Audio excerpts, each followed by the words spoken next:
78ನೇ ಸ್ವಾತಂತ್ರ್ಯ ದಿನಾಚರಣೆ ಹಿನ್ನೆಲೆಯಲ್ಲಿ ಧಾರವಾಡ ನಗರದ ಆರ್.ಎನ್. ಶೆಟ್ಟಿ ಮೈದಾನದಲ್ಲಿ ಸ್ವಾತಂತ್ರ್ಯ ದಿನೋತ್ಸವವನ್ನು ಆಚರಿಸಲಾಯಿತು. ಉಸ್ತುವಾರಿ ಸಚಿವ ಸಂತೋಷ್ ಲಾಡ್ ಅವರು ಧ್ವಜಾರೋಹಣವನ್ನು ನೆರವೇರಿಸಿದರು. ಅದಾದ ಬಳಿಕ ಪೊಲೀಸ್ ತಂಡಗಳಿಂದ ಧ್ವಜ ನಮನ ಸಲ್ಲಿಸಲಾಯಿತು. ಪರೇಡ್ ಮೂಲಕ ಧ್ವಜ ನಮನವನ್ನು ತಂಡಗಳು ಸಲ್ಲಿಸಿದ್ವು.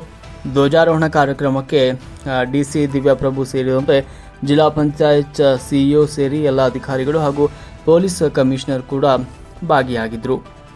ವರದಿ ಮಾರುತಿ ಲಮಾಣಿ.